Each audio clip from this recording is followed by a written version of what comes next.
Hello again, everyone. Welcome to Midwest Ag This Week. I'm Stu Ellis. I'll take care of the farm tours today. In our program this week, you'll learn about the coming oil boom, soybean oil that is, a perspective on land values. You'll learn about the importance of letting African farmers come to the U.S. despite COVID regulations.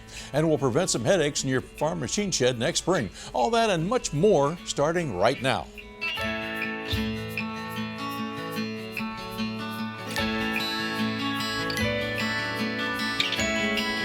Welcome to Midwest Ag This Week with host Stu Ellis. Well, soybeans have always been crushed for their protein meal. This determined the value of soybeans. But now, United Soybean Board economist Mac Marshall says biodiesel is driving the price of soybeans. So now, since calendar year 2021, we've seen a fundamental change there. Now, you look at the first quarter, that value share has crept up to about 36%. And really, in the time since then, we've had meal and oil basically being at parity in terms of contribution to crush value. So oil, as we see, crushers, they're crushing predominantly for oil now, which is a fundamental change. Now, the reason for this owes to I think significant expansion and announcements that we had at the early stage of the year in the renewable diesel space. There's a ton of new demand for soybean oil as a feedstock into renewable diesel as a next generation biofuel. Now, if we look at the Energy Information Administration data, they can see potentially this renewable diesel market growing to be a 5.1 billion gallon market over the next couple of years, which is of course going to need a substantial amount of feedstock to flow into it. And as we're seeing this change where oil is increasingly the driver of crush. Yes, we're seeing oil values come up, but that's also incentivizing additional crush expansion. So we've had announcements in the last couple months as well, which are potentially taking up our domestic crush capacity by close to 20%, which I think is really, really critical for debottlenecking and ensuring that we can get soybean oil into the hands of all of our users domestically here and internationally as well. Do we have enough crush capacity to take care of that demand? Well, I think, there's still going to be a bottleneck there, but certainly bringing on an additional 20% is really essential. Does that get us to that 5.1 billion gallon potential market? I think there's still a gap there, but that 5.1 billion gallon market is, of course, predicated on all the new renewable diesel facilities either being built or expanded upon or retrofitted. And we'll have another chapter on that next week. Farmers and their neighbors are pushing up land prices since 80% of buyers are farmers. Randy Dickhoot, Vice President of Real Estate Operations for Farmers National, keeps a close tab on the land market. We've had some underlying factors. The supply has only increased a little bit for sale, so in the economic equation, we still have a reasonable supply of land for sale. Our demand is higher than it has been, so that's helped support it. Low interest rates support land prices right now because it's capitalized into the land value, higher land values. The good farm incomes of the last year or so, couple years, has sure helped it. And, where inflation was pretty steady for a while. Well, any of those underlying factors start to change significantly, then we'll see some challenges to land prices going forward. When interest rates are projected to stay steady for a while, but will probably rise sometime, whether it's sooner or later. The farm incomes are going to be, commodity prices are good, but the incomes may be challenged a little more with the input costs. Supply, I think, will kind of be steady. Demand may change a little as people get land bought and stuff.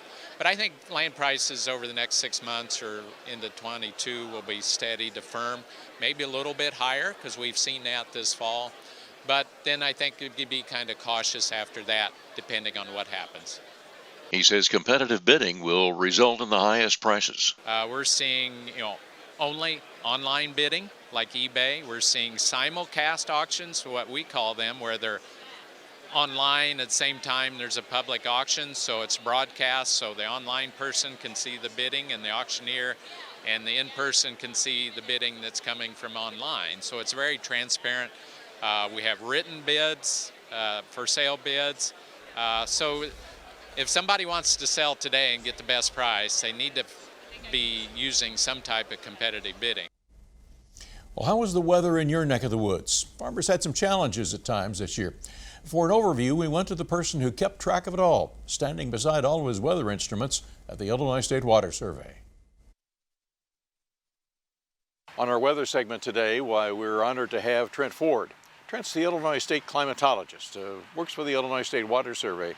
We're not going to provide a forecast for the coming week, but we want to take a look back at 2021 and take a look at some of the weather phenomena. And we had an unusual year in many different ways. Yeah, absolutely. Yeah, I mean, we started, if we can think all the way back to early winter last year, January, February, where we had a really cold air outburst. We had a good amount of heavy snow around the area and really got most of our winter done in a handful of weeks. Had a spring that wasn't actually too bad. There were a lot of forecasts of it being pretty wet, extremely wet in some cases with a lot of delays, and we didn't have that too badly, but what we did have was a very wet summer. If you remember, especially in places, well, I mean, honestly, pretty much everywhere from Jacksonville all the way up to Bloomington, Pontiac area was extremely wet. In some areas like Gibson City, parts of South Bloomington got intense rainfall events in June and July. Yeah. And, you know, that wetness, I mean, it kind of subsided a bit in September, and then we had a dry November, but October was really wet as well, and fall was extremely mild. I think it was the 9th warmest fall on record statewide, and it was top 10 warmest in central Illinois as well. And that mildness has just carried over to the winter as well. This is shaping up to be a very, very warm December so far, and we really haven't seen much in the way of snow yet here in central Illinois. So yeah, I mean, it was just an interesting year. You know, every year brings its own interesting bits and pieces to it, and this one was really no different. Farmer told me that it was the longest harvest season that he had ever had. He started early and he ended very late. Yeah, September was perfect for harvest, and you know, crops were ready. I mean, we had some disease, some heat that kind of had some premature death from corn, so corn was ready earlier than it typically is, and you know, a lot of folks did beans early too, and but you know, a lot of that early start was put on a hold in October because we just got consistent rains. Even though the temperatures were good, consistent rain that kept farmers out for a good week or two there in the middle of October. But fortunately, even though November was a little on the cool side, it was dry. Trent, we appreciate that. We want to visit with Trent about next year, and we'll do that in our program next weekend. Coming up, concerns about crop insurance in the Farm Bill. Welcome back to Midwest Ag This Week. The current Farm Bill still has nearly 2 years to run, but the Illinois Soybean Association is not waiting for that to happen. Its leadership held an online listening session and heard about concerns about the future of crop insurance. That was top of mind for Chairman Steve Pitstick. As a farmer, I'm looking at this next crop year, probably investing the most amount of money I've ever invested in a crop. And the key to my success, or not failing, is crop insurance. We need that backstop of crop insurance. So keeping that is a vital part of legislation will be one of our big pushes going forward in 2022 and 2023. Do you think there will be concern? Do you apparently have some concerns about the stability of crop insurance then in the Farm Bill? Yeah, I think there's always, everything's at risk, so you have to defend it. So we're right there being able to defend it for our farmers, our farmer members, and as a risk management tool. Okay. Is the risk management administration, is that an issue? Is it what's coming in the Congress politically? Is it the federal budget? What's Yeah, I think it could be anything. You know, we're looking at budget issues. We're going to have cutbacks with less and less members on the Ag Committee that have real background. Where does that lead us? And we have to defend crop insurance so that money isn't taken to another program, maybe crop or nutrition or whatever it might be, conservation. Just trying to get a handle of what's going on. The players aren't all known yet, because if it's into 23, we could have a different Congress that we're working with.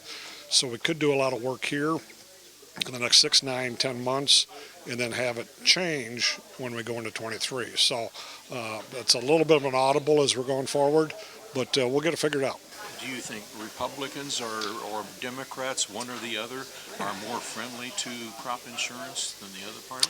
I don't know that anybody's more friendly to it. I think it's more the farm states understand it. Whoever's representing the farm states, they're right there trying to help us defend it because they know it's vital. It's when we get away from the farm states in the more urban areas, they just don't understand the backstop that we need. The White House imposed a travel ban on South Africans coming to the U.S., but many farm organizations protested. One of those who is concerned is Jeff Brown, a rural Macon County farmer.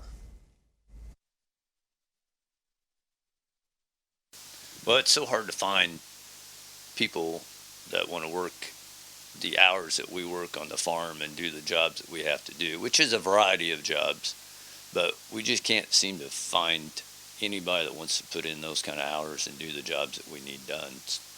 You've had some, I don't know how many, for how many years? Yeah, we just had 3, and this was our first year because we were so in need of labor. We really didn't have any other option than to go to the H2A route.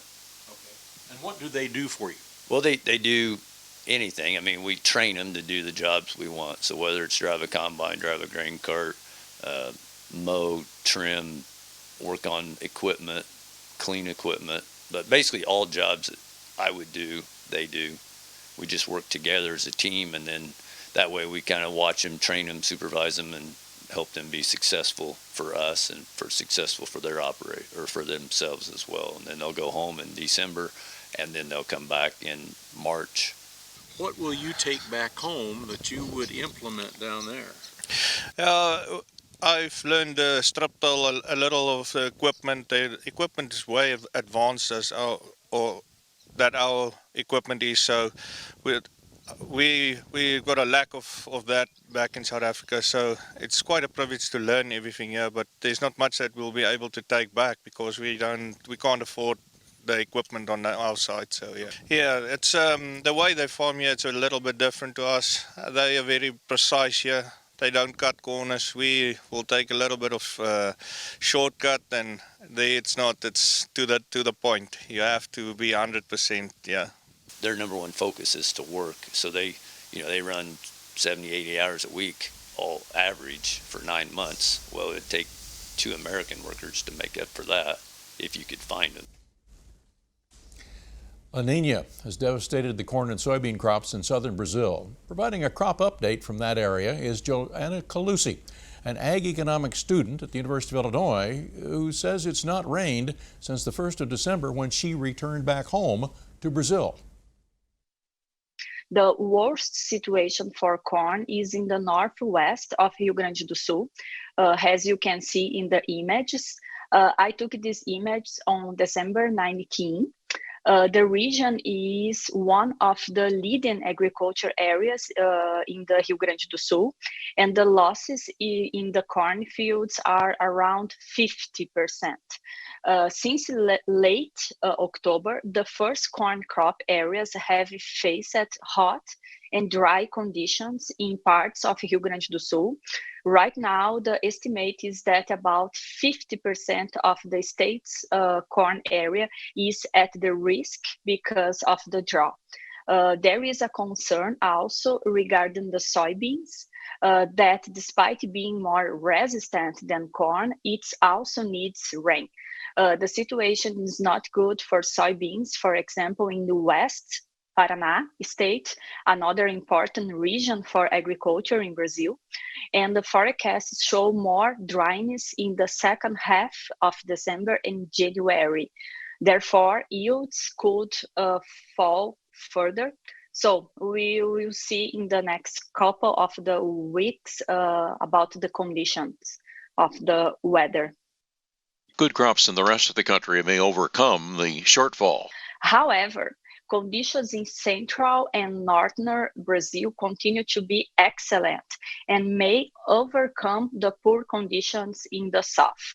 The season's planting was favored by regular rainfall, for example, in the Midwest. That was the second fastest pace ever for planting at this season. The early planting will allow farmers to start their second corn crop, the safrinha, within the ideal climate window, unlike last year. Stay put, there's more.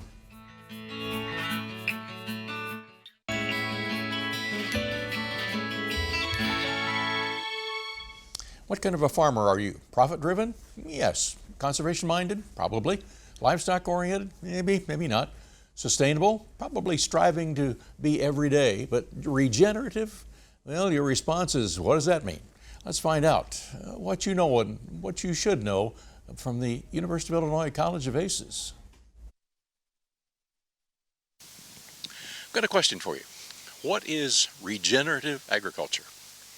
You may have heard of it. You may not have heard of it, but I've got an answer for you. Emily, what is regenerative agriculture? Well, to some, regenerative agriculture is just the latest buzzword in a long line of concepts you might be familiar with, like sustainable agriculture. But another way to think about it, for those of us in Central Illinois particularly, is that it's agriculture that regenerates the natural and human resources on which we all depend. So what do I mean by that? Well, the natural resources, of course, would be a clean air, healthy soils, clean water, and the human resources are thriving rural communities with good schools. And of course, if you want to talk to farmers, it has to be economically viable, right? So do you take $1 to the bank and hope you sustain it, or do you want to grow it? Do you want to regenerate some more dollars? This is Emily Heaton, and Emily is a professor of regenerative agriculture at the University of Illinois. And sounds like you just described a Grant Wood painting. Yes, so Grant Wood is an artist from the Depression era who painted landscapes across the Midwest that showed, well, multiple farmsteads on a section of land, so multiple families thriving on smaller parcels of land, growing things like tree crops, animal crops on pasture, in addition to the grain crops like corn and soybeans that we might be familiar with. And yeah, diversification worked then, and all of our research shows that diversification is the future as well. And can farmers make a profit at regenerative agriculture? Well, we wouldn't be talking about it if they couldn't.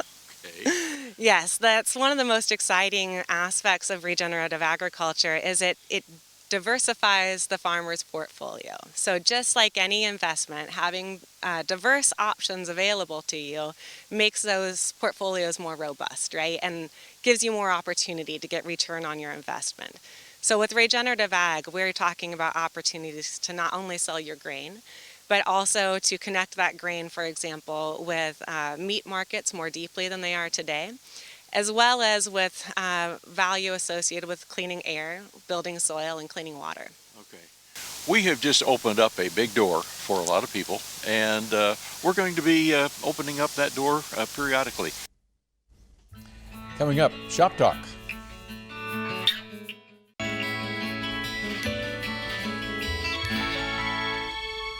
If your farm equipment's not in a heated shed, cold temperatures may have a detrimental effect on some of the important fluids in your tractor, combine, or sprayer. Winterizing it will prevent problems next spring. On our Shop Talk session today, we want to visit again with Eric Dutzman, Service Manager at AHW in Monticello. And we want to talk about fuels and liquids and what you do with those in your engines for the winter time. What's the first thing that someone should do with to protect their equipment for the winter if it's in cold storage? So the first thing we normally worry about coming into winter is diesel fuel. So a lot of farmers will get treated diesel, but if you've had fuel before it was treated by your provider, you can add a conditioner to that fuel. Okay. Like this is just a John Deere fuel conditioner. That's to prevent it from gelling up in the cold. All right. We do have emergency thaw. If it does get gelled up operating in the cold, you can add to this system. And so even though it's gelled, just put it in the tank? You put some in the tank, and then you actually remove the fuel filter, and you put some in the fuel filter. Okay. And you let allow everything to flow through that. Let it sit for about a half an hour, and that'll ungel it. Okay. The other thing we worry about in the winters are our engine coolant. We want to make sure it's concentrated enough so it doesn't freeze. You can test that with a hydrometer. that is available at any parts store, hardware store. You want to have basically a 50% dilution. So we sell pre-diluted, but we also sell concentrate if your test comes back that you need more antifreeze in your coolant. Should we take fuel out of the tank or fill it up? The tanks, when you store them, it's best to store them all the way full. So you're reducing the air that allows to condensate. So you get less moisture in your tank if you store them full. Something we haven't used for a long time is that sprayer. What do we do with that sprayer? So yes, that's very important. So sprayers need to be winterized and winterized properly. So you can either use John Deere sells a winterizing product that you dilute with water. Some people use RV antifreeze as well. But you need, anywhere there's solution in that sprayer needs to be winterized before it goes into cold. In the tank, do we run it down into the hoses and the, yes. and the sprayer tips too then? Through the tips, the tank, the rinse tank, all the valves, the fill valves, the nozzles, everything. There's a lot on those. There is. That's our Shop Talk session for today. We appreciate Eric Dutzman of AHW in Monticello joining us. Well, that concludes this edition of Midwest Ag This Week. We hope you've benefited from some of the information you heard and saw today, and hope you'll share it with your farming colleagues.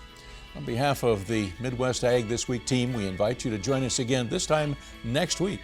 I'm Stu Ellis, reminding you to be safe in the cab, doing chores, and always around grain bins. After all, Farm Safety Week should be every week. Merry Christmas to you.